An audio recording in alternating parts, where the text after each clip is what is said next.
So in this video, I'll be talking about the very popular Boyer-Moore-Horspool algorithm. So before we get into the main part of the video, which is the algorithm and its implementation itself, I would like to give you a very small introduction to get you caught up on the lore of this topic. So it was presented in 1977 by two scientists called Robert Boyer and Stuart Moore. So this algorithm, which is called the Boyer-Moore algorithm, was later simplified and developed by another professor called Nigel Horspool. So till today, it remains as one of the most used and efficient algorithms for string searching. It is used for a very wide range of applications like string web searching and in database management, etc.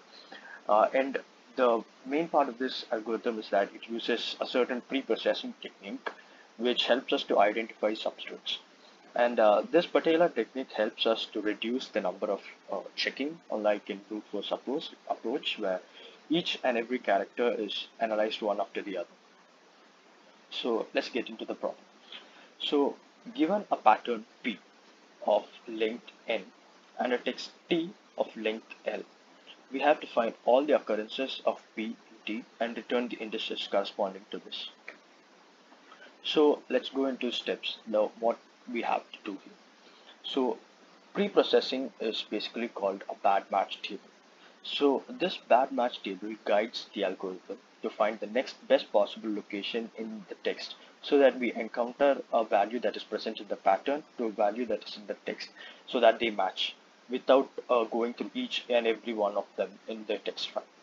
So unlike in the previous algorithms that you might have seen before, like the brute force approach, the rightmost character of the pattern is the one that is matched corresponding to the one that is there in the text file. So, and on the account of a mismatch, we use the table so that we move the pattern according to the value present in the table and we move it to the right. Alright, so let's go into making our bad match table. So the bad match table is constructed on the basis of this formula. So the value of each element that is present in the pattern is equal to the length of the pattern minus the index of each letter in the pattern minus 1. So for this video, I've gone with the example of the text file as the big carpet and the pattern as carp. So this is what our bad match table looks like. We have a row called letter and row called value, and the letter row has elements like C, A, R, and P, which are basically all our elements that are present in the pattern. And star is all the other letters that are present in the text file that we'll get into that part a bit later. So for the first letter, which is C, so the index of C is 0. So we put that into the formula and derive the value, which in this case is 4 minus 0 minus 1, which gives us 3. So we continue the same approach. So the index of A is 1. So 4 minus 1 minus 1, which comes to 2. And then R, the index is 2. So 4 minus 2 minus 1, which gives us the value of 1. So now we come to the last letter of the pattern. So unlike in the previous 3 attempts where we use the formula, for the final letter we do not use this. So in case if we do the same thing, we get the value as 0, and we definitely do not want it to be 0 because we need the pattern to move by a certain extent so that we find the next element. So we keep the last value as 4, and then for the final for all the other letters we use the same approach, which is 4. And then so that's our bad match table constructed. So let's see how you do this on C++. So we have here a function called BMS, which accepts two strings called text and pattern as its arguments. We take P and T, which is a pattern size and the text length, both of them length. And if the pattern length is more than the text length, we obviously return a negative value, which means that the pattern is definitely bigger than the text itself, and so it cannot be in there, obviously. So there we make a table with 128 characters in it. You might ask, why 128? Because ASCII values are what we're going to be using here. So there are a total of 128 characters in ASCII. So we will be using that in order to find out in our to find out the value of each element in the table. So initially we initialize all of the elements in the table to the value p. So this is exactly what happens in our all the other letters. We initialize it to 4 and then we keep it that way. And then we come to the part where we change the value of the characters that are present already in the pattern. So that's what we want. So pattern J corresponds to the character that is present in the pattern. So adding an int before it changes this into its ASCII value. And this ASCII value is what is there in the table. That's what we want here. So for example, if the ASCII value turns out for, if suppose the pattern is C, so the int value changes it into its ASCII, so which is 97, I'm not sure. So table of 97 will change its value to P minus J minus 1. So this is exactly our formula, which P is the length of the pattern minus J, which is index minus 1.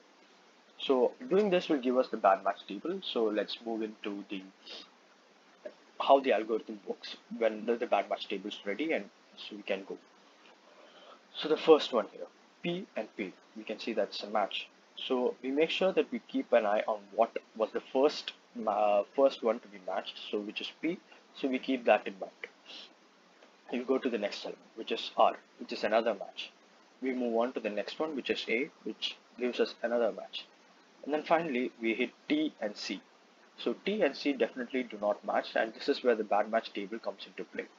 So we use the values present in the bad match table to move the pattern in such a way that it gets to another location without having to go through each and every one of them, or one of the elements present in the text.